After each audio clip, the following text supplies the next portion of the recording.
All right. Hi, everyone. Thanks for joining. We've got a Black Friday special today. Vishnu and I will be commentating on Jesse and Kostya playing. It's a reverse Sunday night fights. Are you excited, Vishnu? Oh yeah. So this is where the bullied kids fight back. Yeah. So Yeah, we're very excited to be here, and thank you to the Senseis for agreeing to let this happen. It's been something that has been rumored in the chat for a while now, so it's going to be an exciting time. So I'm just going to go to the Twitch channel. I don't think I popped up chat quite right. Yeah, I've got chat up. We've got Martin in the chat. Hey, Martin, how's it going? Oh no, I see. Yeah, Martin. I just saw his chat. All right. I'm not sure when the games will start, but maybe we can start on our commentary before they even start, because we gotta let everyone know how this commentary is gonna go. We're gonna be sharing some great quality commentary from some high level players here. Vishnu is 2,800, former world champion. And Mitch is obviously a real 2600 opening specialist. Yeah, it'll be interesting because I'm pretty sure that, at least on the white side, I'm unfamiliar with the openings that they play, but we'll see. The King's Indian will come up, and we're both familiar with that. So, Hey, Telling Moose.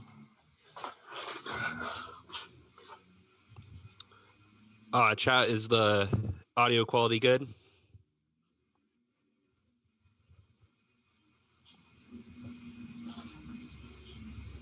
Perfect. Great. Hey guys. So hopefully they start playing soon. But we're just gonna hang out until that happens. Maybe before they start playing, we can open up the analysis board and talk a little bit about positions we might get. Right, sure. Hey, Jackson Chess. Hello, Max.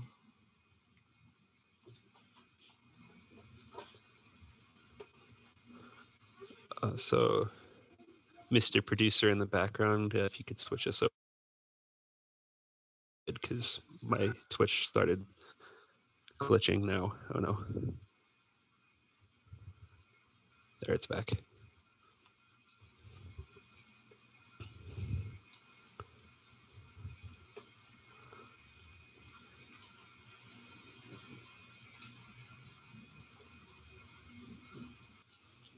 Okay, great. Mm-hmm. Oh, wonderful. Okay, so here we've got a position that might come up. I doubt it, though, because it seems that neither player plays e4, but this is an example of the Kraai knight. So when there's a knight on c6 and a pawn on c3, we have a position where white is already completely winning, right, Vishnu? Yeah, that's right. Black is lost in this position. Yeah, this is the accelerated Kraai knight, also known as the Panziani. Computers evaluated about equal, but they're wrong. It's probably +2 from here. Obviously, this is something that Jesse has discovered that many players aren't familiar with, and that's how he became a GM, is abusing this piece of knowledge. This is great, Mitch. I just have to sit back and watch.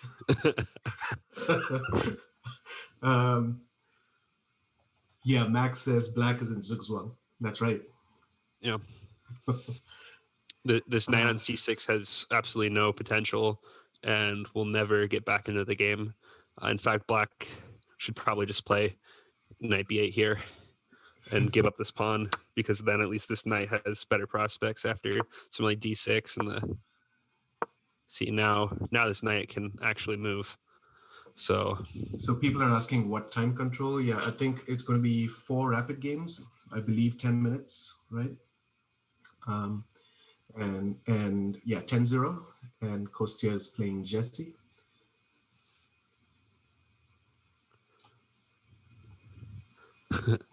Hi, Neil. Yep, the Good to have future you. of the dojo. So on a more serious note, positions that might actually come up are going to be after d4, and Jesse may play this old man chess, Right. where he tries to trade queens right away.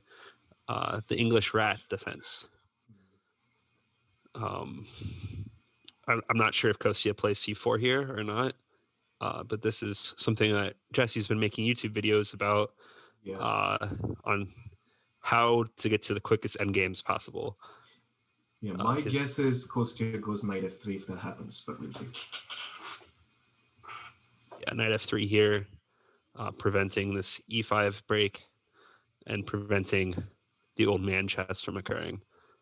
Kostya is a young millennial, as Jesse likes to point out, and we all know that the millennials are ruining chess by playing things like knight f3 and preventing the old man chess. Uh,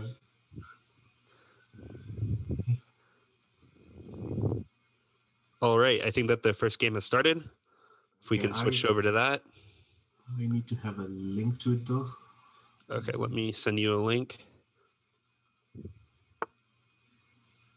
I'll put it in the Zoom chat, and I will put it in the Dojo chat, the Twitch chat as well.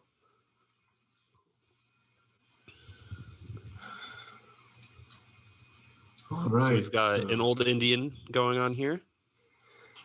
So you're correct that he played knight f3, preventing the old man chess, getting us into an old Indian. I know his soul. I know Kostya's soul. Yes. Yeah, he has a young soul, but did not prevent the old Indian. So Jesse plays bishop at f8 here, giving his rook some more scope, defending the e5 pawn, and also the bishop on f8 does a good job of defending g7 and the king side. It makes it a little bit harder for white to launch an attack on him. The two players are playing pretty fast. Yeah, I'm just going through the moves on my end. Okay, knight d7. C3, e5. So this must be some deep theory that Kostya and Jesse prepared with Chessable. We know that Kostya is a big Chessable guy. 2,600 in openings. Are you familiar with the old Indian at all, Vishnu? Not really, except that I've been crushed in it once. Well, I escaped with a draw, but I never like to allow this e5 stuff. So I too play the knight f3. And once I had to transpose back to a knight f3 Makhagnoff when playing against the King's Indian. Mm-hmm. I don't know, maybe we can show that on the analysis board. So it just goes d4, d6, knight f3, and then you transpose. If you're a King's Indian player, if Black is a King's Indian player, they might play knight f6. Just go back to the King's Indian setup, and then you go c4, and you go back to a mainline King's Indian with c4, e4, and then if you are an h3 player like I am, you just play h3. But at that point, it becomes a knight f3 Makhagnoff.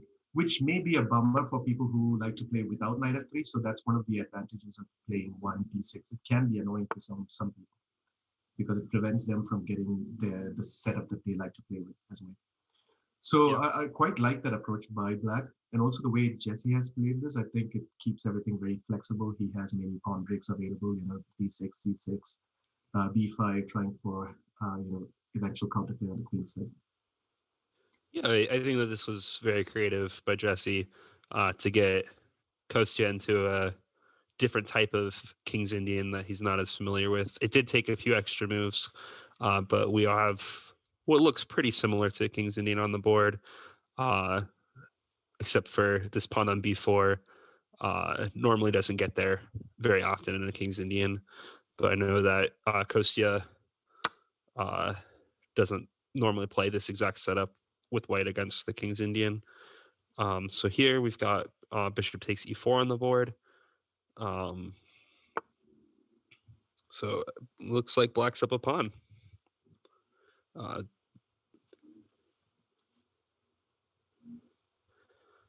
It seems like it's gone by pretty quickly for me, but I was just staring at the b4 move on on the 15th move. So usually black likes to keep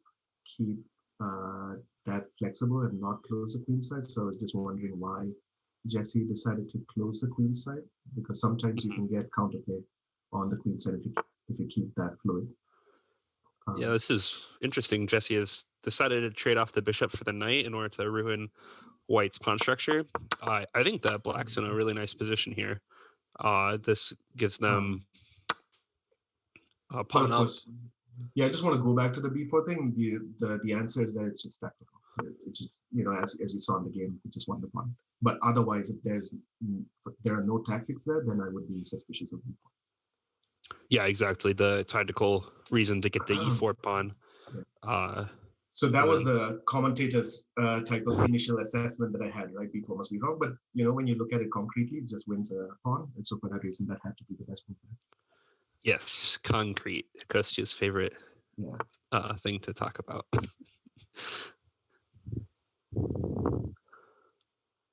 Yeah, this is looking really good for black, but now he needs to get his pieces activated. Unfortunately, Jesse's pieces aren't in the best places, so white does have some compensation for the pawn. However, the pawn structure, in addition to being down a pawn, I think Jesse, for a little bit, is better, but has to make sure that he gets his pieces active. Knight f4, threatening the queen here. Trying to get that queen to be not as active, but now he's got to move the knight again. Unless he tries to develop the queen to protect, maybe queen g5 check. What happens there? Yeah, I don't think you even need to calculate all that much here. Just bring the queen out. You can bring the other knight out again, and bishop g7 at some point.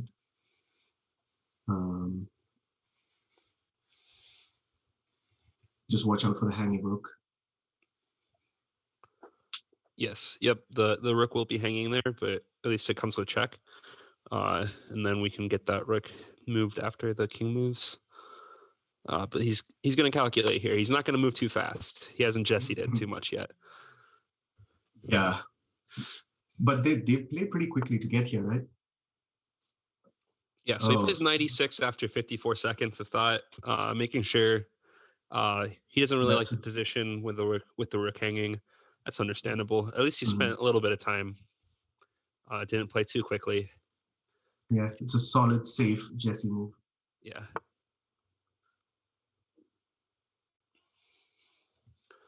But white has to think of ways to keep the dynamics alive. He has better pieces for now, but if he gives Jesse too much time, I think Jesse will be fully better here. So white's light square bishop is not really doing anything, and the knight is out of play. So I don't think white has compensation because of those pieces. Yeah. Right? Yeah, I agree. And black is quickly getting his pieces activated. I think that we can say black is better here. Yeah, better structure, extra pawn, and the difference in piece quality. I mean, there are at least two bad pieces in white's hand. Now the rook is in play, so this should be good for black. Oh, is there? Nope, never mind. I thought there was tactics on the c5 pawn, but I forgot that the queen is on g5 protecting it, and there's also the knight's taking it. Absolutely no tactics there.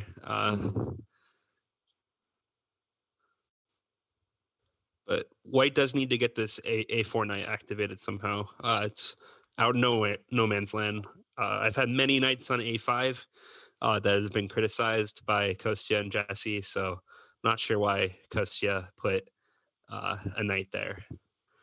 I think back when b4 was played, maybe he should have considered knight to b1 instead of knight to a4, so that he could redirect the knight.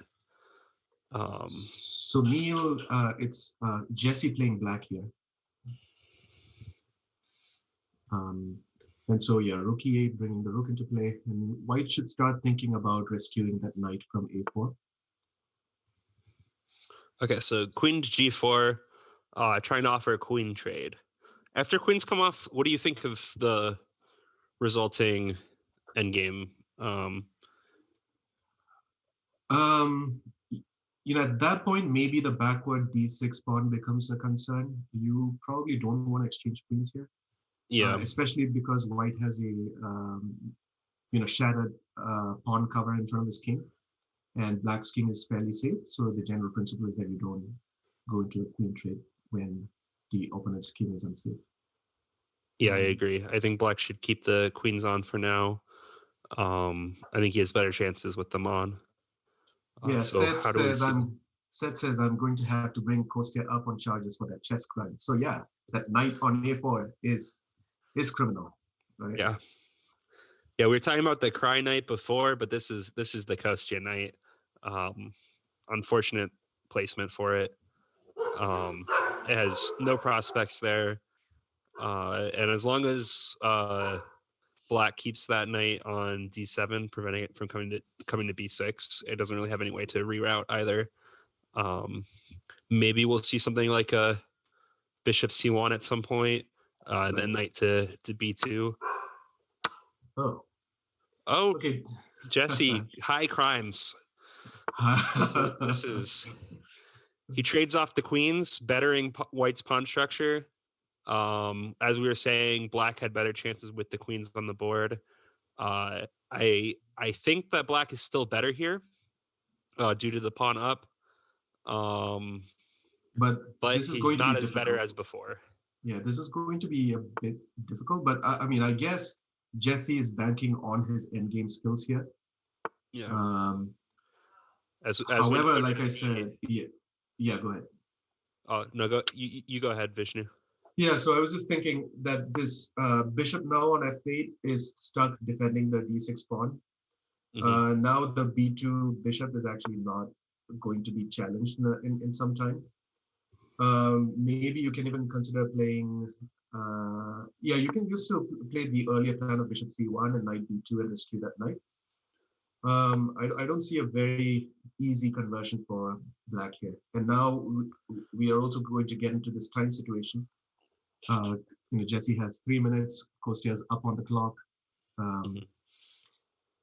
This looks something similar to what Nepo did today against Carlsen. With not enough time on the clock, agreeing to a rook endgame that is not easy to convert. The same thing with a knight and pawn endgame that he had today. Wasn't super easy to deal with that in time trouble. And so going into this endgame with this time situation, I'm not sure is the best decision. Because with the queens on, you can still generate threats and put pressure both on the board and on the clock, even if you're down on the clock a little bit. So that's my feeling about that decision. Yeah, I totally agree. And now Jesse's put in this difficult situation where he has to calculate some tactics where he might be losing the pawn back. And he's down on the clock, as you were saying.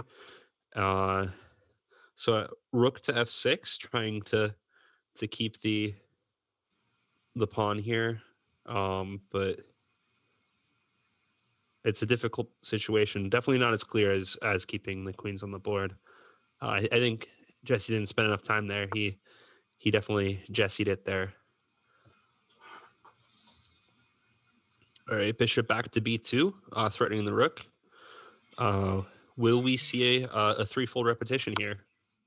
No, we see that the pawn takes, letting the knight back. And now the rook will return back to e6, and or no, the rook does not return to e6. Instead, he blocks the bishop's sight with the knight e5 move, knight d to e5. So it looks like Jesse found a way out of this situation and keeps the pawn up. And now Kostya is trying to improve his bishop to g2, but Jesse comes in with knight f4. I mean, the position is opening up. White has the bishop pair. Both bishops now look good. That light square bishop looked sad for pretty much the entire game so far. But now, it's doing a good job now. And you still have this backward weak pawn that you need to babysit as black. So maybe he's let Kostya back into the game. Yeah, but it's not clear yet. It's pretty complicated. This rook just coming in f4 here. He's got lots of threats here. But I agree. There are some possibilities now for the bishop and for that knight on a4 that weren't there before. The knight can come to b6 at some point. It looks like Jesse's not going to allow that.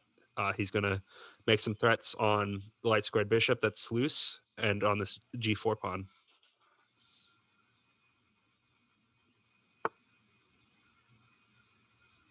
Okay, so we've got bishop f5, protecting the pawn.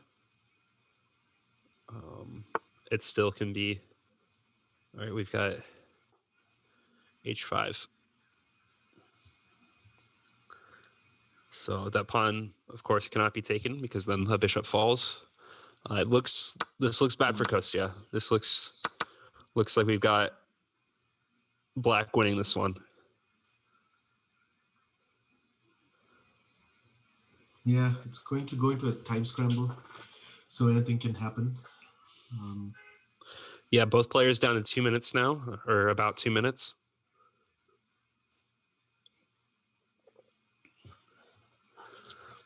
So Martin wants rook h1. Rook h1, maybe. Oh, we got knight takes c5. Whoa, that I did not expect. Okay. Yeah, so the idea here is that if the pawn takes, then the knight on e5 was hanging. Quick captures of the pawn on g4, and the bishop comes to c8. Oh, wow, this is getting complicated. The knight comes to c3, so that way the e5 knight is no longer being threatened, so that the pawn can take the knight. Some interference there with the knight. Yeah, you have two hanging pieces there. So this should now be winning. Yep. Whoa, okay. So now the bishop's hanging, so... Yeah, this is one for black, right? No? Yeah, this should be... Yeah, and ending the position with a clear piece up. And now Kostya's only chances are to flag him. He's got the millennial hands. He plays quicker than Jesse. So is this lack of chess culture, Mitch? Not resigning in this position? I don't know. It's a rapid game. Right. I think I agree that this still keeps some chess culture by since it's a fast time control. If this were a classical game, yes, White should resign here and not embarrass himself further. Yeah, my view is that you resign this position. I mean, you're a full piece up. There's no compensation inside, not even a little. Yeah, I agree. And being down 30 seconds on the clock as well.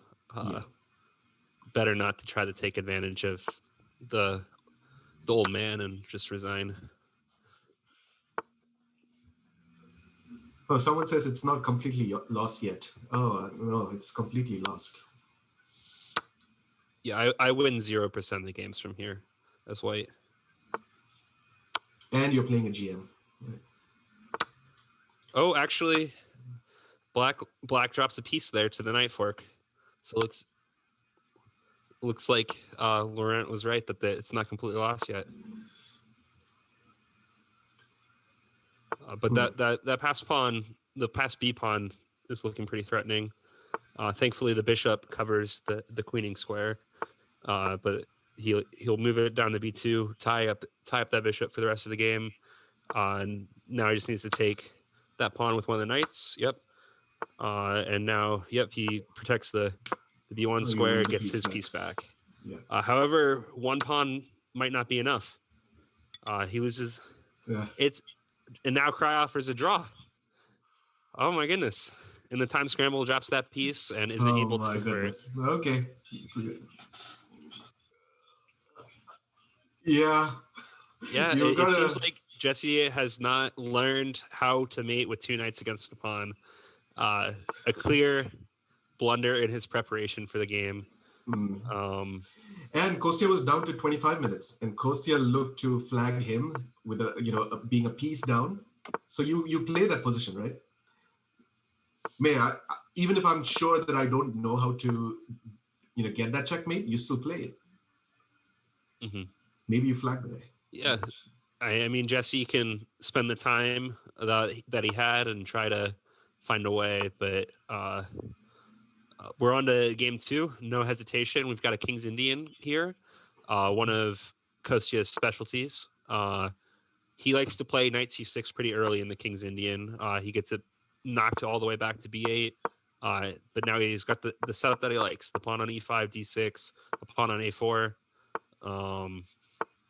They're playing this really quick. So Kostya brings his knight to a6, aiming for a c5, where now that pawn on a4 keeps the b pawn from bumping him. A lot of times in the positions, Black's got to play. Usually plays for an a4 here, but didn't have time. Wow, they're moving quickly. Yeah. Thoughts So on I'll this let as you a fellow handle King's Al. Indian player? Well, I've seen Jesse play the King's Indian from the white side before. Yeah, he likes to do this bishop g5 stuff. That's the extent of what I know about what he likes to play. Also, this interesting decision to go e3 first and then later e4. The only systems that I've seen with e3 is one is a Smyslov system where you actually play bishop g5 first and e3. Oh wait, did they actually do the Smyslov system? I'm not sure. It went by so fast that I couldn't quite catch it. No, he did not put the bishop on g5 before he played e3. So this is something different. I think Fabi liked to play something like this against the King's Indian, but I'm not too sure. Yeah, it was very interesting. It seemed that Kostya used a few too many moves to get the pawn on a5 and knight on a6, allowing Jesse to get the pawns on a3 and b4. That's something that White really always wants to achieve in those positions to prevent the knight from coming to c5. I think White, by that virtue, is slightly better here, as Black has not achieved what he wants in this type of structure.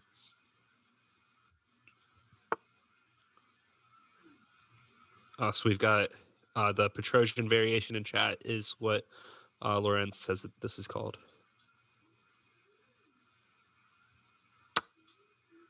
Do you understand Queen e7? I do not. Let's see. We got Queen e7 after the exchanges. Wait, why wouldn't you just take knight c5?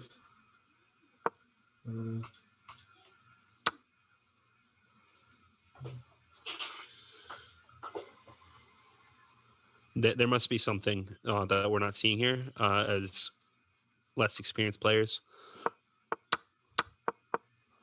Oh, now Rook takes a6. Rook takes a6. What? That's full piece down here, or is there something that we're missing? No, I don't. No, I think Kostya is just down another piece. Yeah, now we've got threats on the knight on d2 with the bishop and the rook, but I think that White should be okay here. I think that moving the knight and not enough pressure on the f2 square. So yeah, Kostya is once again down a piece against the higher titled player in Jesse. However, Jesse did not convert last time he was up a full piece. Well, I think this is going to be different at least because now they have 8 minutes each. So yes. Josh wonders where Kostya's knight went. Kostya's knight likes to go offside so far in every game. Yeah, so far every game Kostya has been doing this knight gambit. This is the Kavutskiy gambit where he gives up a knight for seemingly no compensation, but then last game was able to draw it. So now is Jesse trying to maybe trap Black's rook in no man's land? Oh yeah, that rook's not looking too happy here. Yeah. Let's see, can we figure out how to trap that?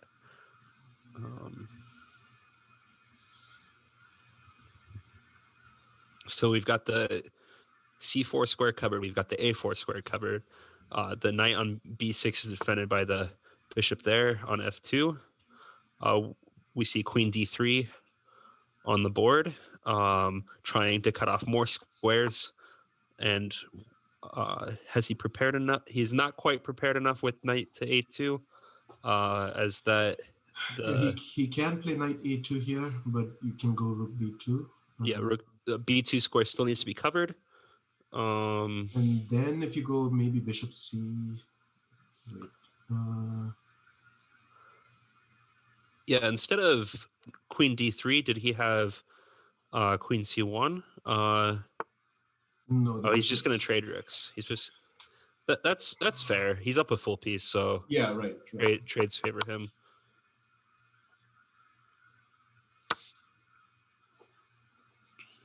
So once again, Jesse's slightly falling behind on the clock.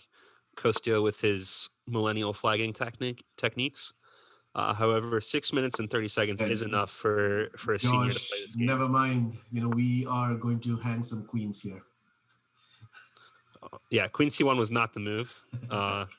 Queen a1 or something like that, maybe better. Yeah, I've seen Josh hang queens. Yeah, like he says, he admits it. He's hung many a queen on his stream.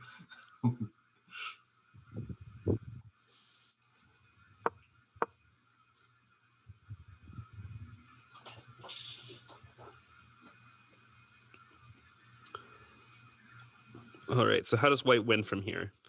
Or more importantly, how does black swindle this?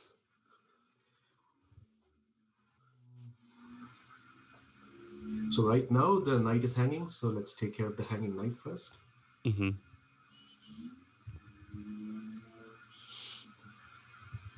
Once again here, queen to c1 would be a mistake because of knight takes f3. That's right.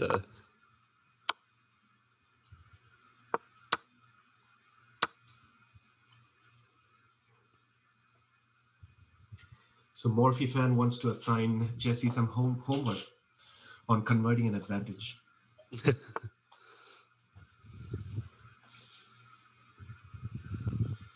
right, so we've got queen a7 on the board. Very bold. Walking into some revealing attacks, but that knight really can't go anywhere beneficial. He's looking for back rank tricks, but you defend on d1, so there are no really dangerous tricks.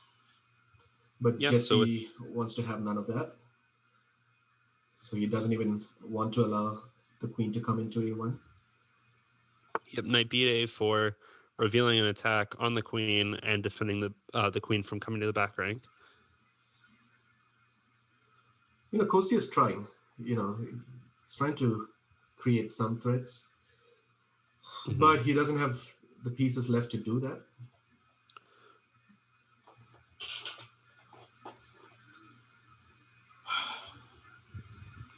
Okay, so queen comes to f7, and he's trying to threaten ideas of knight f3 check, bishop takes, queen takes, and then mate on g2. Right. Is the plan here. But I think that should be easy enough to defend against. What does white do here to prevent that? I mean, at the very least, you can just move out of the check. You don't need to take it. Yeah, and even placing his queen on a square that would allow him to come back to f1 would also prevent the mate threat by coming queen f1 after the queen's on f3.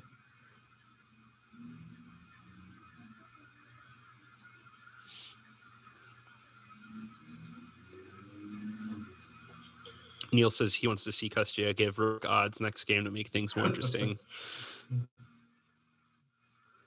Rook odds. So he means it's been only a piece so far. Ramp it up to a rook. Yeah, we might need to do that if Jesse doesn't win this, right? Yeah, if we see another draw here, now that Jesse is getting low on the clock, 3 minutes and 30 seconds to Kostya's 6 minutes and 47 seconds.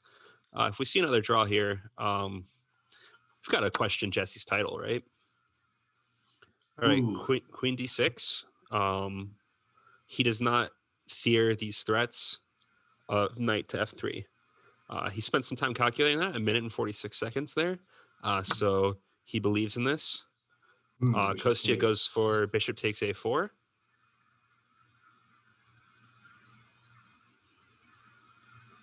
with Queen F2 coming. Oh, nice. Okay, so our producer just told us about this tactic. So, yeah, so knight takes a4 and queen takes f2. You walk into a fork. So Jesse walks into a trap here. He'll be giving the piece back. Yeah, he's pausing here, which means that he sees it now. Mm-hmm. Because he spent 2 minutes earlier, and now he's spending another minute here, which means that he did not see this. How many F-bombs do you think are being said in the Kraai household at this point? Yeah. Yeah. Okay, 2 minutes to 6.5 minutes. Okay, so Neil might be right. Maybe Kostya needs to give Jesse Rucott's next game. This is the thing about the King's Indian is it gives a lot of practical chances. It creates these positions where black has a lot of tactics that can come in handy. Yeah, so Kostya first, remember, threatened to invade with queen a7. That spooked Jesse into playing knight a4, when in fact that threat wasn't actually real if you look at the concrete moves. Mm-hmm. And then he went back to f7 with tactics on f3. But again, all you had to see probably was you go knight f3, you don't take on f3.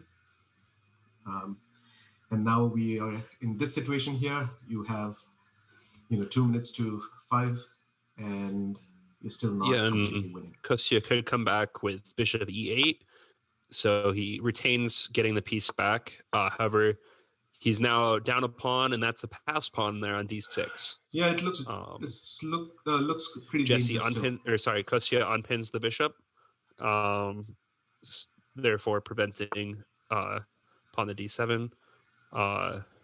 My internet connection apparently is unstable. Are you still able to hear me? Max, it was just that one tactic. I swear, the rest is us. Because you did see a hung queen. Okay, so it's definitely not I am David Bruce. All right, so they're back to moving pretty quickly. I think Kostya could spend some more time here. He's moving pretty quickly, where using the time advantage to his benefit could have maybe surmounted them more. However, tactics fly on the board, and Jesse remains that pawn up. And that pawn on e7 might have some potential to queen if Kostya doesn't get there in time to trade it off. Yeah, but no. And then here it looks like it's actually dropping the pawn, and we'll see knight versus bishop and 2 pawns. Yeah, I think it's just a draw. The pawns are on the same side of the board. Yeah, so here we see Kostya once again potentially getting a draw out of a piece down situation. Never resign, folks. I've been proven wrong twice now. So I was, first game I was sure Jesse was winning. Second game with 8 minutes, I thought Jesse had to win this. But, kudos to Kostya for trying and fighting back. Yep. Yeah, it shows some real improvement there from Kostya to be able to continue to play on in these positions. Yeah, lack of chess culture can be a good thing sometimes,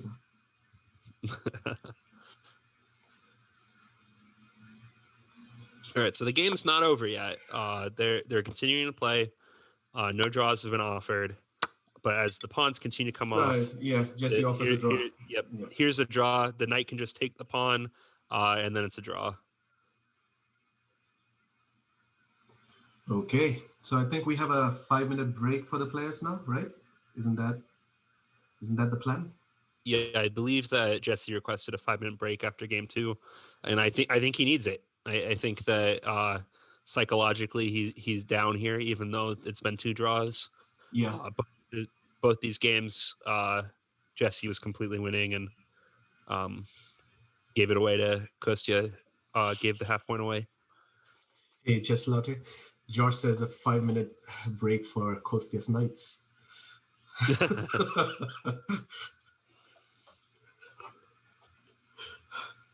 Martin Yeah, says mouse throwing Jesse's. break. Hopefully Yeah, Jesse has a backup mouse to replace the mouse that he just threw across the room. screaming in the bathroom. Yeah. All right, can we get some predictions in chat? Who will win the next game? Let me set up prediction. I think I just do this. Yeah. How do I edit the prediction? Start prediction. Yeah, here we go. Okay.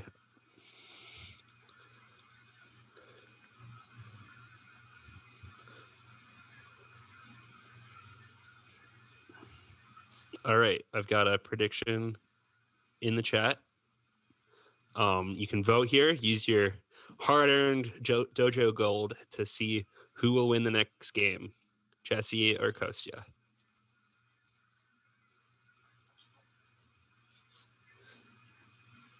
Yeah, so this is the gambling portion of the show.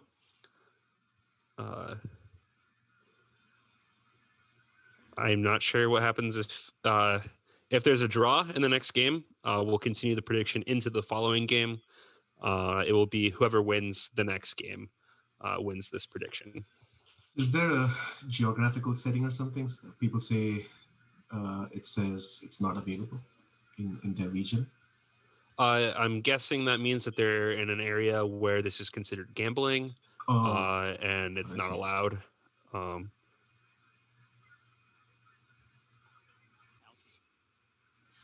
There's also a poll that David put up.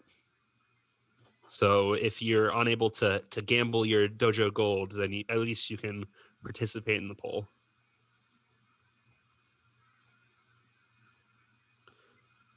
Yeah, Dort can't participate in the channel points wagering either as a mod. I've never been able to participate in these predictions either.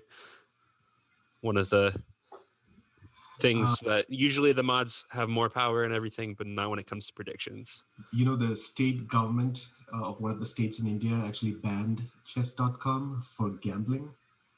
And then the same state government's Twitter account congratulated the Indian team for winning the Olympia, which is played on chess.com. And Srinath, GM Srinath, responded and said, by the way, this was played on chess.com. It was pretty funny. That's funny. Yeah.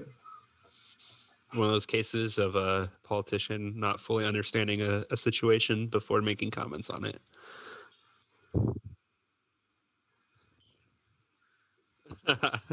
Yes. We've got David saying that Jesse is mad at Kostya's lack of chess culture, knowing that he should have resigned in both situations. But Kostya, as a millennial, does not resign. And he's been vindicated, right? Yeah. Okay, someone wants to know our rating, Mitch. So Mitch and I, we are super grandmasters. We, are taking a break from this Carlson Invitational. We're waiting for the votes to come in, right? I think they might vote us back in. Yeah, if you saw, I think Chess24 was allowing votes, and we are on that voting sheet. I am one of the seconds for one of the greatest players in the world, Jesse Kraai. He doesn't know it yet, but yeah, Levi, I will be his second one day. We are around 1900. Yeah. Yeah, I'm a measly 1798 or something like that FIDE, 1750 USCF. So Levi wanted to know our rating before they decided to trash talk us. So it's all based on rating, Yeah. If my rating were my Lee chess rating, things would be a lot different. But I haven't played very much over the board recently, but I'm getting back to it once COVID is more controlled. Yeah, but in these times, online ratings are just as valid. So for who was that? Levi. Mitch is 2400 Lee chess. So, think before you trash talk Mitch.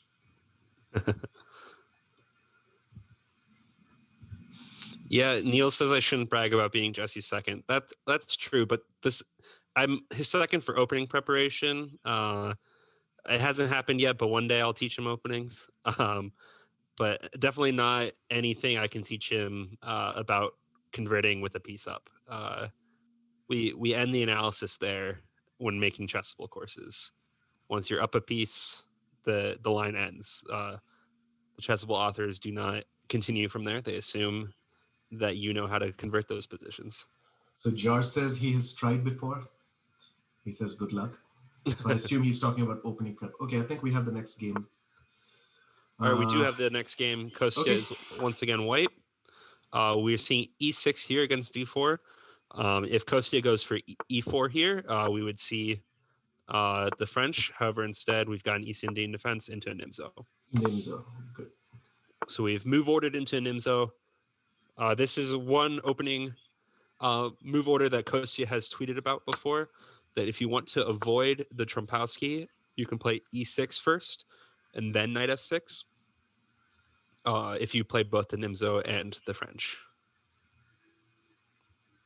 All right, so we've got a pretty classic queen c2 Nimzo. You know these types of positions better than I do, Vishnu. What are the plans for white and black here? Not really. I'm not a Nimzo player, and as white, I don't play the Queen C2 systems, even though that's very popular at the top level.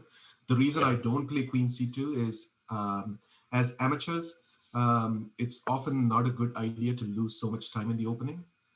So I like to play systems where white doesn't fall behind so much in the opening, because that can happen a lot in the Queen C2 system. Yeah, you're trying not to get a bad structure with Queen C2, but you can do that with other systems. You can play E3 and Knight E2, for example. It at least gets out a piece. So, but of course, Queen C2 is one of the. It is the main approach by white these days, I think, at the top level. Yeah. I think you play the E3 and the F3 Nimzos, right? Yes. Yep.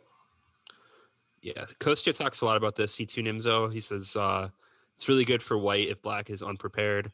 Let's see if Jesse knows it well enough, though. I'm sure as part of his grandmaster training, he's at least dabbled in many different openings.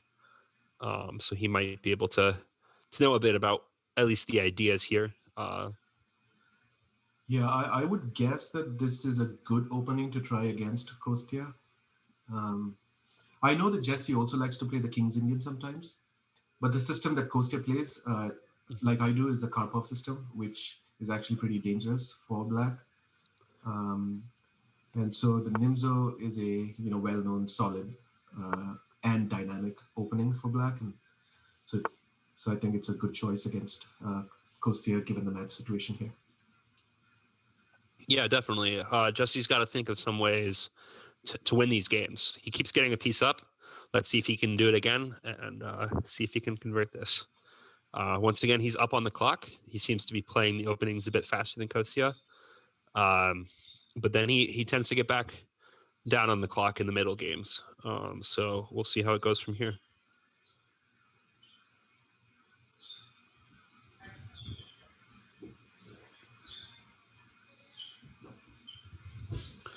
All right, so queen b3.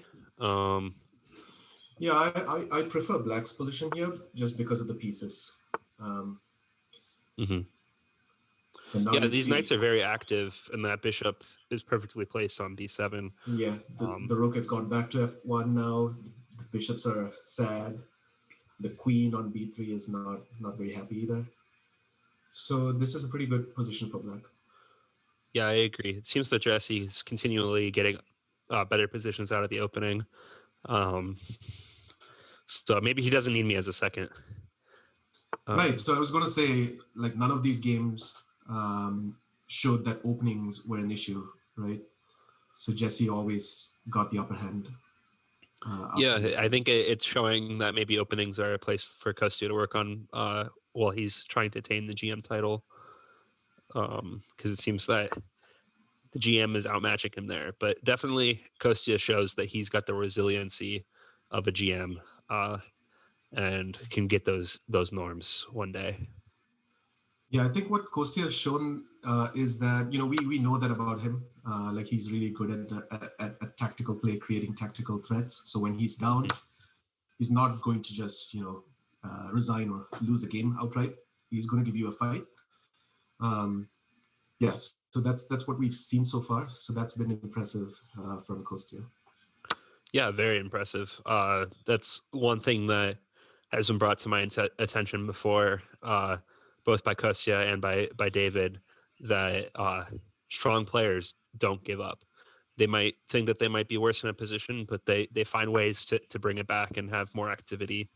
And we're seeing Kostya do that in this match.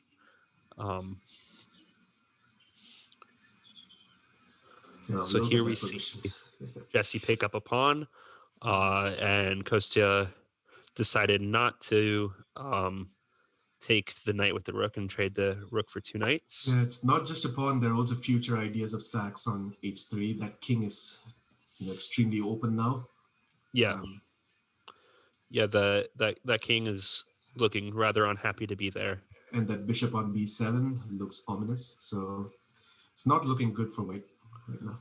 Yeah, here we see black set up a threat on the bishop on c4 while also attaining a diagonal to the king. We could see some more threats come out of it here. A nice play here after the bishop moves might be something like knight takes h3, g takes h3, and the queen coming into g3. But we'll see what happens here. So usually taking on f2 and losing 2 pieces for the rook and pawn is not a great idea. But now with h3 having been played, even if white goes rook takes f2, knight takes f2, king takes f2, it has to be good for black. Yeah.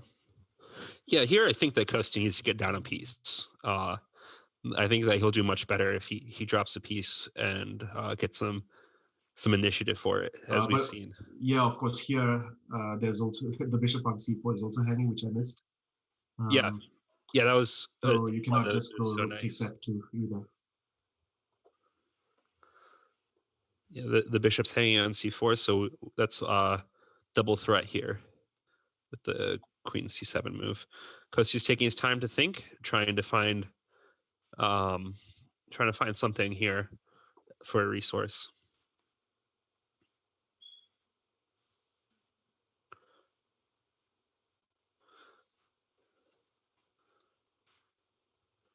Do you see anything here for white to defend this position? It's getting really, really hard. Yeah. So what happens if you just withdraw the bishop to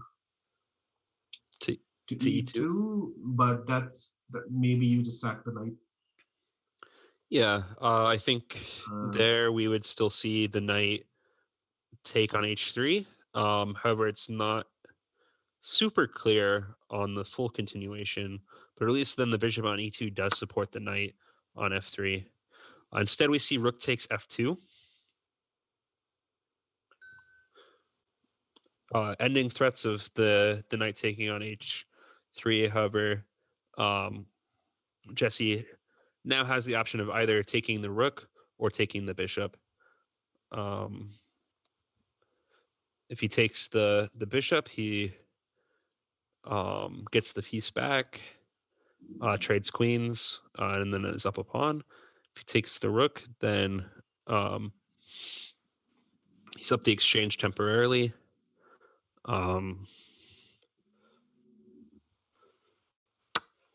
Yeah, I think taking the rook is the better option here, as if white takes back, then he loses the bishop, so he instead has to play knight e5, defending the bishop, and is now down the exchange.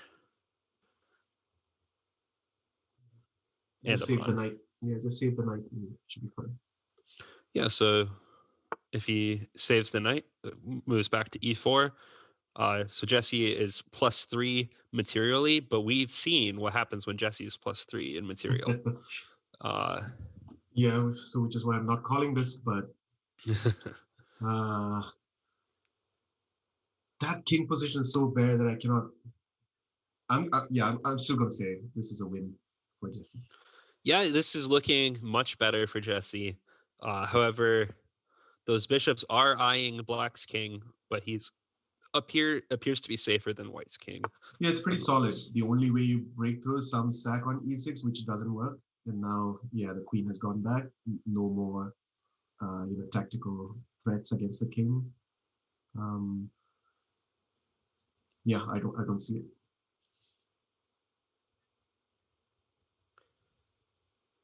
Yeah, we'll see if Kostya can think of something to save this position.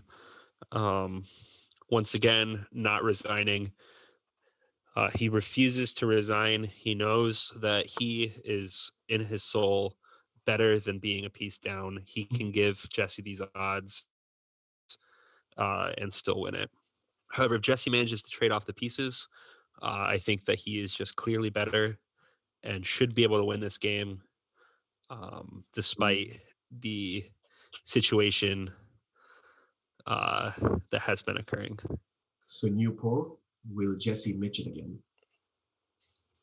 Yeah, will we see Jesse it is the new term. Moving so fast in complicated positions that he gives away the piece advantage. So he gives back a pawn in order to trade these pieces off. I think that with that bishop gone, White doesn't have compensation for the exchange. Yeah, knight c3, good move. I was also thinking queen c2, just to enter. Knight c3 is nice, threatening the queen, cutting off the diagonal of that bishop, making him very sad. If he trades the bishop for the knight, then there's not much to hope for in this position.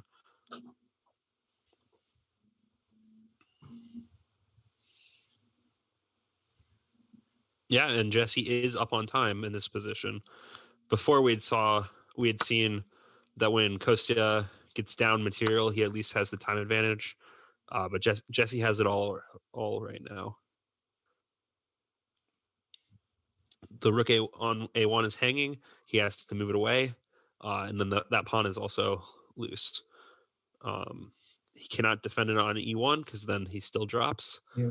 So the pawn on e3 drops, and rook f1. So I was expecting rook d1 because I did not want to let black play rook at d8 with tempo. I mean, none of this matters, but for practical chances, I thought rook d1, but then you lose a pawn anyway. Yeah, queen takes e3 is coming with check. Otherwise, maybe he has ideas of something taking on f7, probably the knight. But black's in time due to the check.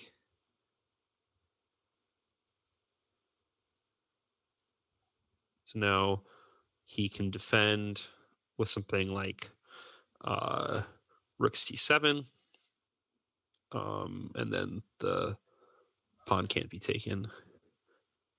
And then if he defends that rook again with the queen, then all of his pieces are coordinated.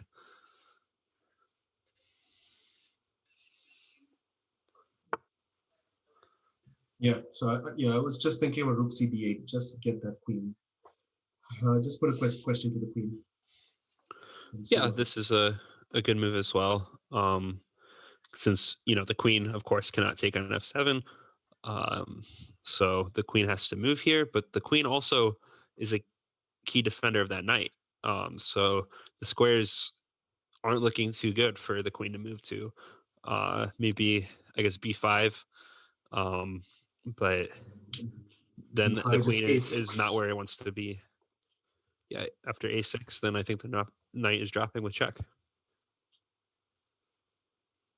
So I think that we can call this game. Well, of course, we can't call the game. The game won't be over, but we can at least say that that black should win this game. So Max says Jesse will trade down to a winning rook versus knight and then offer a draw.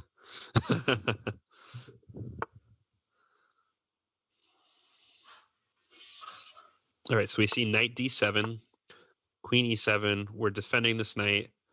And then now we see rook come to e8. And so at least he didn't drop the knight. He found a way to keep it on the board. But he is down to 1 minute and 20 seconds against Jesse's 4 minutes in a very complicated position where his knight is pinned to his queen and he doesn't have many hopes.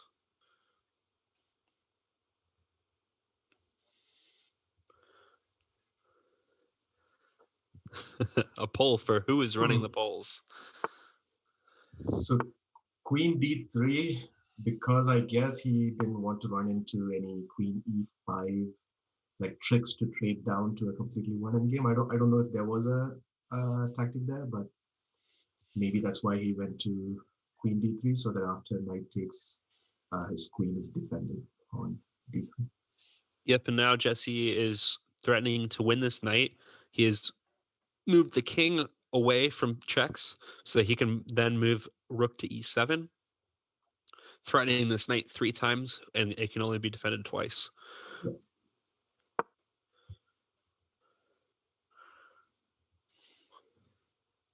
Okay, resignation.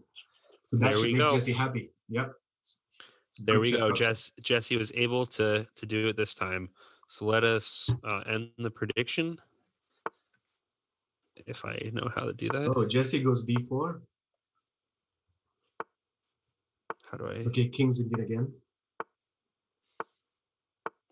Knight f3, classical King's Indian. All right, let's see. Kostya needs to win this game in order to send it into tiebreaks. Otherwise, Jesse wins the 4-game match. So here, I don't know how Kostya actually plays this. Maybe he likes to, maintain the pawn on e5. But also taking on d4 and pressurizing the e4 pawn is playable. Is one of the main ways to play the position.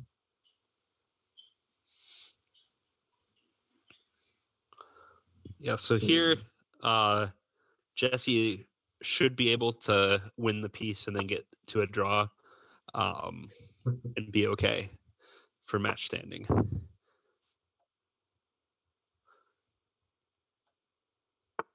Okay, so we've got the bishop. It came back to f1, and now h3. Interesting.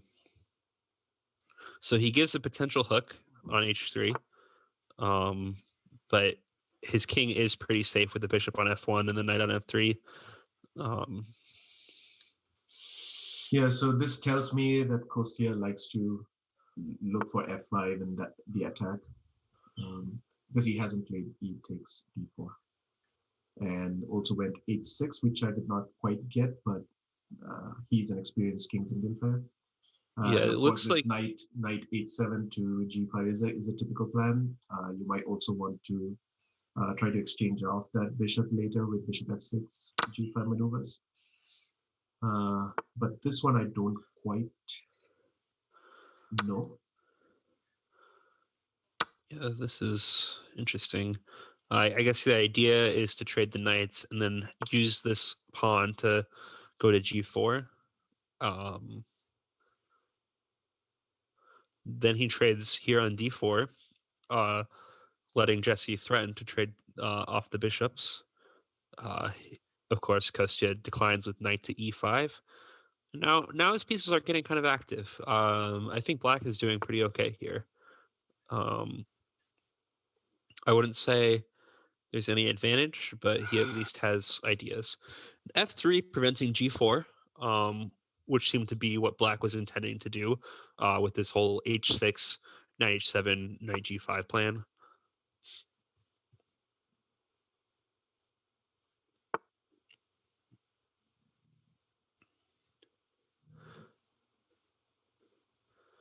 All right, rook a d1, centralizing the other rook. White's pieces are pretty coordinated, but they black I think is trying to make more threats. I just have some trouble seeing black's sorts of counterplay. So I don't see it on the king side. The queen side is not really where you're focused now. All of your pieces are on the other side right now. The d5 is usually an idea, but I'm not sure that it works here. Yeah, the white set up kind of a Meraxi bind of sorts to prevent d5. Yeah. Which happens a lot in these King's Indians where black takes on d4. It tends to resemble a Meraxi bind. However, in those positions, I don't think white ever dreams of playing h3. So this is somewhat different there. But I do think that f3 helps strengthen that g4 square. However, we may still at some point see Kostya sack a pawn there for activity if he gets a chance. So when if it's Kostya, concretely okay. Right, so when Kostya played rook a d8, white could have grabbed the pawn on a7, but knowing Jesse, Jesse never grabs that pawn, right?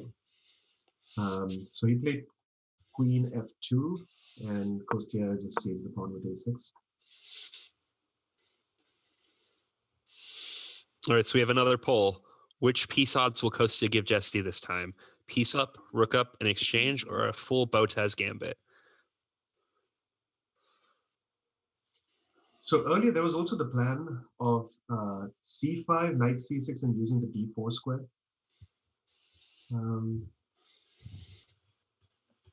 Yeah, that's an interesting plan that he can potentially do. All right, here white has gone c5, preventing black from playing c5 and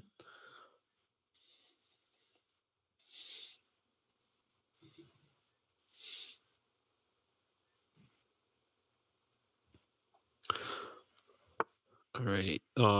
Black has gone queen f6.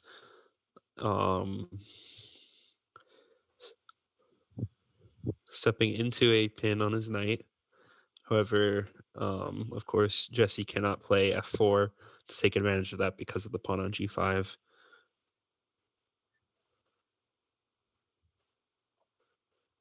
But here, Jesse can opt in to a lot of trades if he so desired, with something like c takes, d, rook takes, bishop takes, e5, queen takes, knight takes rook, queen takes rook, and trade off a lot of pieces. However, I think that resulting position somewhat favors black. Actually, I think that position favors black by quite a lot. So sometimes trading pieces does not always mean getting to a drawn endgame. Sometimes it means losing that endgame. So he opted for knight a4, and then Kostya took the pawn and the bishop took.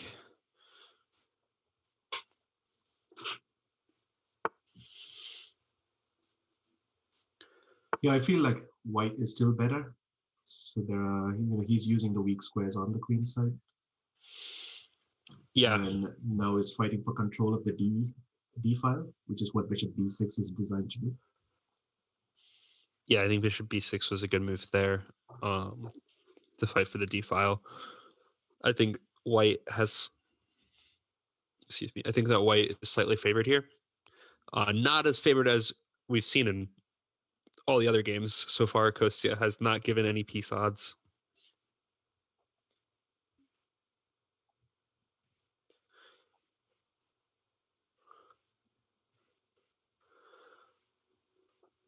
So here, what does black have? He doesn't want to trade rooks and give complete control of the d file over. However, that rook doesn't look like it belongs on c8 or... Oh, he trades rooks. I was thinking maybe rook d7, but he's decided to trade rooks and give complete control of the d file over to white.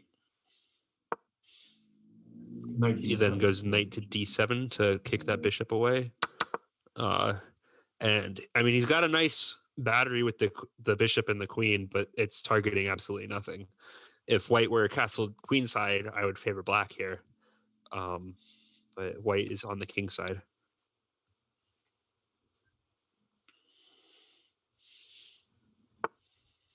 Matt is saying that this positional advantage is better than a piece advantage. Do you think it's that much of a positional advantage? For what side here? So I don't actually know who's better here. I think white is slightly better here. But I personally don't know how to convert the advantage. But I think that white at least has some edge.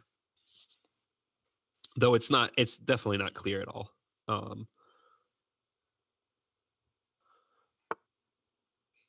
Okay, b5, we're kicking that knight. And now knights get traded. As more pieces come off, do you think that this favors Jesse more or Kostya?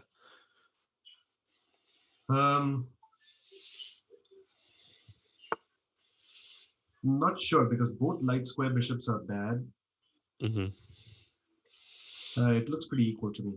But in practical terms, yeah, maybe Jesse still plays for the win. But of course, the match circumstances don't require him to play for the win. So trading down seems like a good strategy here. Yeah. I think that seems to be playing for the draw, trading all this off. I'm surprised that Kostya has allowed this. Oh wait. Oh. Yeah. Okay. So people, the rook on d8 was defended by the queen. So if there's a way to distract the queen, you win the rook. So on the previous move, there was e5. Mm-hmm. Yeah, e5 wins the rook. Wow.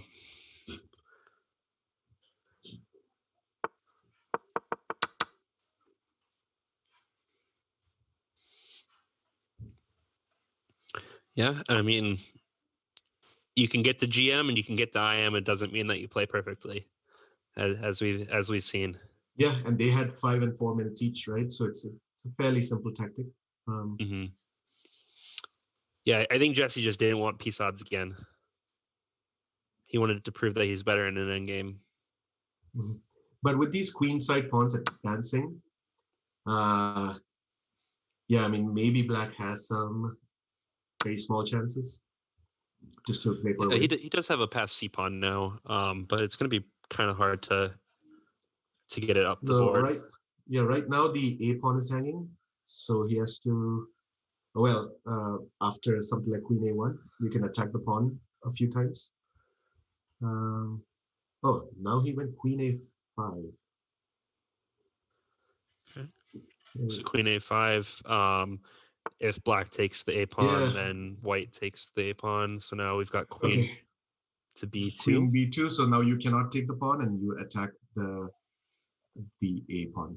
And so now it looks like a free pawn, and now you have a pass pawn on the A file soon. Yeah, black's getting back into this game after potentially losing the rook there.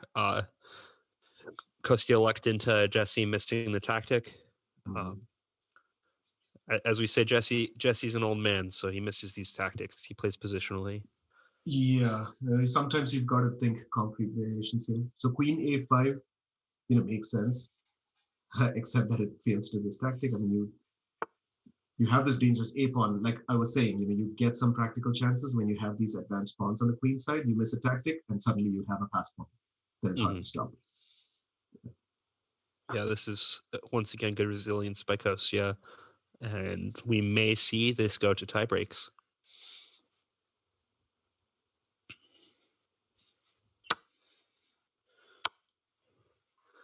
So does that mean that technically Kostya gave the opportunity for rook odds there? Is that the piece odds for the game? Yeah, that's actually right. So he somehow heard Neil's wish and offered rook odds. Mm-hmm. But Jesse declined the rook odds. Mm-hmm. And now we've got a past C pawn and a past A pawn, where the A pawn is threatening to move up the board. The bishop is giving it access to A1.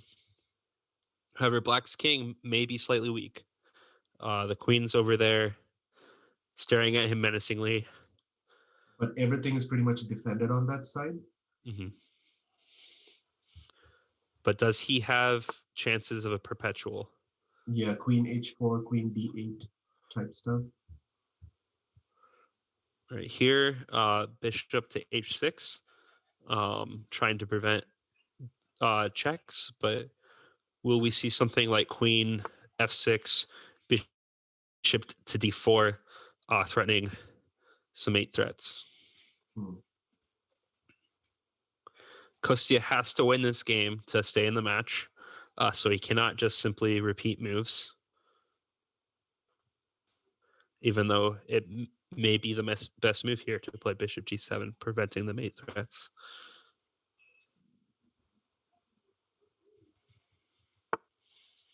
All right, instead we see queen to d2. Now, if the bishop comes to d4, then we can see bishops traded off on e3. Yeah, bishop e3 check. That's a nice trick. There we go. That was Kostya's way of preventing these mate threats without repeating positions. Yeah, Kostya has been doing his puzzle rush and woodpecker, and you see that in action here. So he has a tactical solution to that threat, Mm-hmm. which often can be the strongest move in the position, right?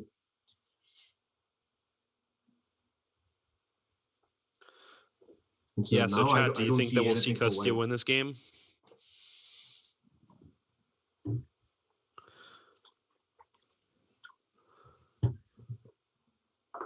So how does this work? If Kostya equalizes here, what are the tie breaks, or do we have any? We did not set that up before the match. Did we just assume that Jesse was going to crush Kostya? Well, we assumed that the peace odds would not not allow for such things, but we can talk about it with the players after the game occurs. What they think the most fair solution would be, or if they even have time. I think that David had a hard stop at 6:10 Eastern, which is in 20 minutes. Oh, okay. So we might, if they might end up just drawing the match, tying up the match, and no one can claim to be better after that. Yeah, so Jesse's thinking hard here. It's a very hard position. I see no tricks after queen d2. Very strong move, queen d2. Yeah. So what do you do here? Well, Jesse has chess culture. He may resign. No, he goes bishop g3. Bishop g3. He wants to go bishop e5 then to get another way.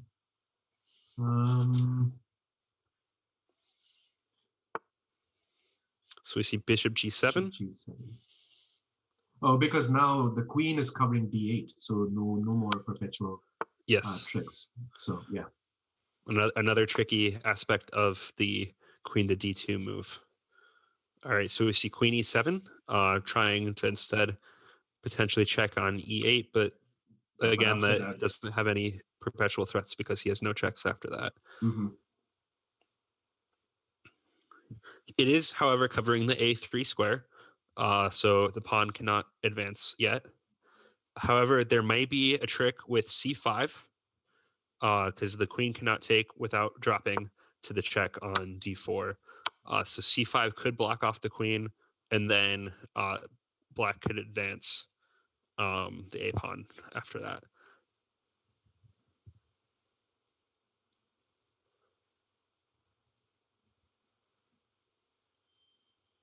So Neil wants 3+1 for tie breaks. Oh, here, king h2, bishop b4 with a mate threat on g1 is possible, but this, most moves here should win. Yeah, instead, he's gone for queen e3, allowing for a3.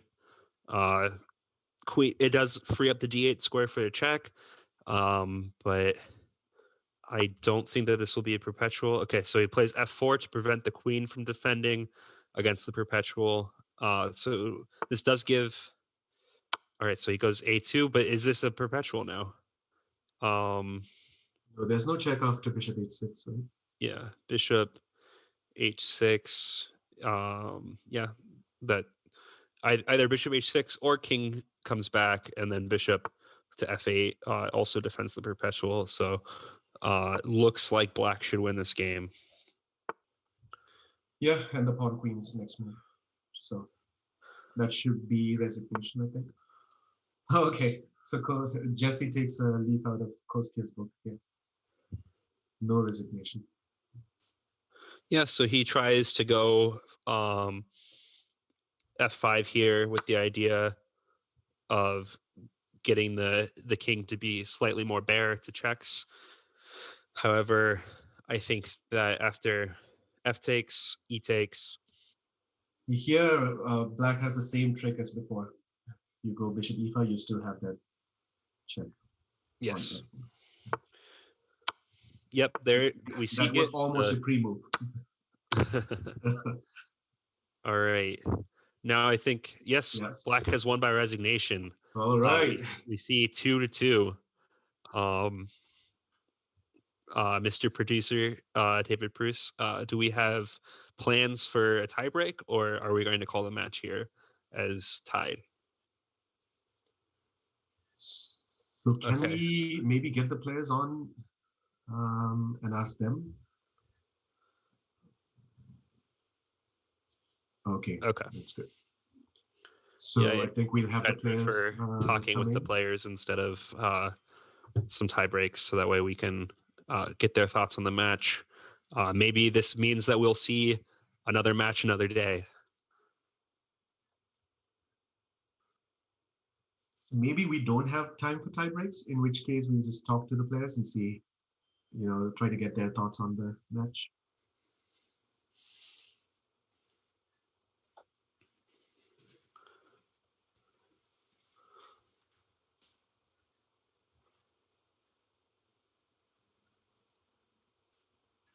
Ultra Bullet. Yeah, Jesse is not going to be able to control his mouse. Anything faster than, I think, 3 + 2, I don't think Jesse will agree to. All right, I think we have Jesse in the call now. Hey, Jesse.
And even then, it wasn't that good. We actually thought you did great out of the opening in pretty much, all games, right?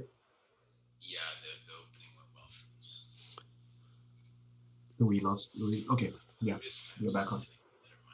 Okay. Chat's saying that they can't hear. Is everyone able to hear now? How about this? I think that's okay. There we go. It's working now. It's working now. Yeah. Hey, Kostya's on as well. Hey, Kostya, great fight to come back into it. Thanks. Yeah, that was some great resilience, Kostya, to find ways to get draws in those first two games. Yeah, I mean, actually, I would have resigned if not for this stream. Funny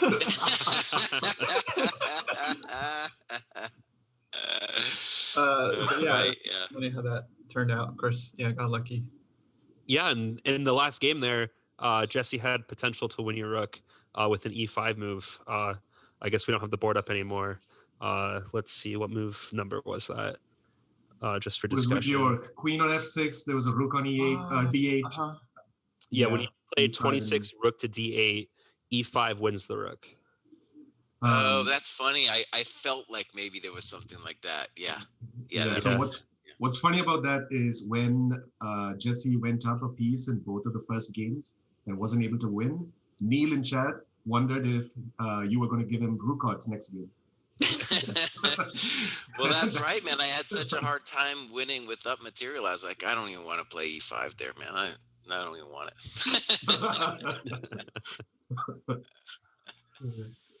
Yeah.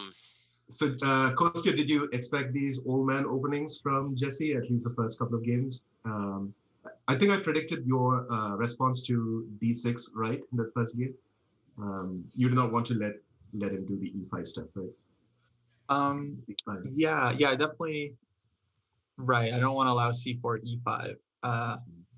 I was expecting this actually, or like the Benoni. And then for d4,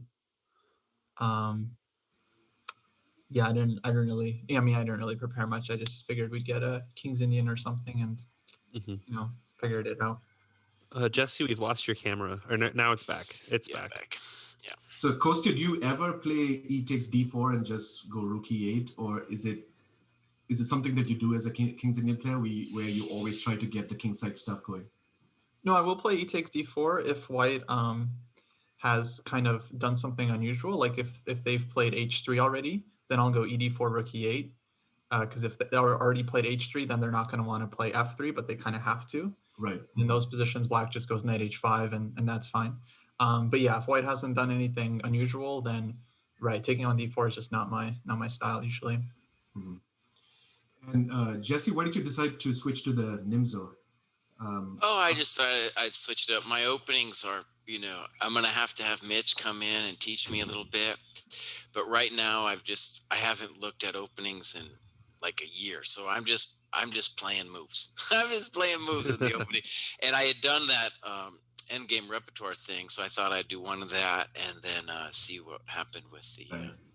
I mean, that Nimzo stuff. I guess I kind of have that ingrained in my mind because I've played that all my life, Mm-hmm. Yeah. But I haven't, I've done any theory or anything recently. Yeah, but it seemed that you got nice positions out of the opening for all the games, so I don't even think you need me. No, I need you, buddy. I need you. Sorry, go ahead. I would say for me, I mean, the interesting thing, right, is like I've never actually done 10-0 as a time control. And it's definitely different because,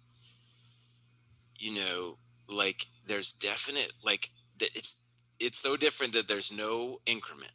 So the time thing is really pretty nerve wracking at the end. Mm-hmm. And so there's that. I have to get used to that. And there is capability to like do some reasonable things. You can think for 3 minutes on some moves. And yeah, so it's just a format to get used to. And I'm also like, I feel like I haven't played much recently, so that was good. And I definitely think we're both underdogs into this. I don't even know who's going to play on Sunday. It seems like a janky event, but anyways, this was a good preparation for it. Yeah, I'm going to try to play. I should be in town. And I don't know if they're going to let me stream it or not. It's not clear, but if not, then maybe we can. Well, David will be streaming for the November Action Tournament anyway. But yeah, but I'll try to play. So, Kostya, what's your takeaway from this in preparation for Sunday? Good question. Well, let's see. So, yeah, I mean, the worst game for me was, of course, game 2. Because, yeah, like the 10-minute, it's pretty slow, but like if you play quickly, you're just like down a piece with 8 minutes left. Yeah. It's like, no, it's terrible. So I don't know. Well, I think what I have to do is I have to do a better job of like anticipating my opponent's moves, especially when we're lower on time. Like, because like whenever Jesse would take a deep think, like I would try, but I really didn't have a sense of like what's coming. I only guessed his moves a couple of times. But it would be really helpful if I could guess the move and already start kind of thinking about my response. Yeah. I think that's totally critical in all chess forms. But yeah, this one is predicting and then being on top of it, not relaxing. That's a big part of it. Yeah. Jesse, we were rooting for this. Yep. Yeah. Mm-hmm. Uh-huh. Oh, what is the SLCC? St. Louis. Oh, St. Louis Chess Club. For me, it's always STL. No, no, I'm not doing it. I should say I'm doing a lot for the St. Louis Chess Club. And for Sunday, actually, I normally do a segment called The Puzzler's Paradise. So I kind of have to ask them. The idea was that instead of that, I would be streaming this tournament, which, well, I would feel bad if I couldn't stream it for whatever reasons. I feel like, by the way, if US Chess is listening, this is a disgrace that it's like there's this information on this tournament. You guys, this is supposed to be like some US Chess Championship qualifier. Even if it's like, even if you think it's a joke and you think it's funny, US Chess, like, get it together. This is like people like myself from back in the day when there was qualifiers for the US Championship. It was a big deal. You don't put some janky tournament where it's hard to know, like Kostya doesn't know if we can stream or not. And I can't, oh man, it was so hard. And I tried to register and they're like, no, you just register like an hour before, give me a break, get it together. Anyways, that's my rant. I'll let it go. Are you supposed to be on camera for that? I don't know. I assume not, because there's people on there who don't have capability. Not everyone is like a streamer or something, but they should let us know what the deal is. I think it's going to be like on camera for the finals, because the tournament on Sunday is like a qualifier, and then I think it's like 20 players qualify, and then probably for the finals they'll have some strict anti-cheating. But for the qualifier, I think the only thing they said is like they might ask you to come in, like the proctor might, if you do really well and your rating's not good enough, then they'll ask you to join them in Zoom. But it was like, it's kind of messy. There was an article on US Chess and then a bunch of stuff on chess.com, but it was confusing. Not easy. Very confusing. We're running short on time, I believe. That David has to go in 3 minutes or so. Okay. So I guess our last question would be, how does it feel to be on the other side of the commentary for today? Well, I didn't hear it. I'm sure you guys were brutal. I hope you put together some kind of like best cutting remarks, like highlight reel. That would be funny. I'm sure you guys said some funny stuff. Not as much as we have liked, right, Mitch? We were hoping for a knight on c6 and a pawn on c3. Never happened. Yeah, it never happened. We never saw the Kraai knight.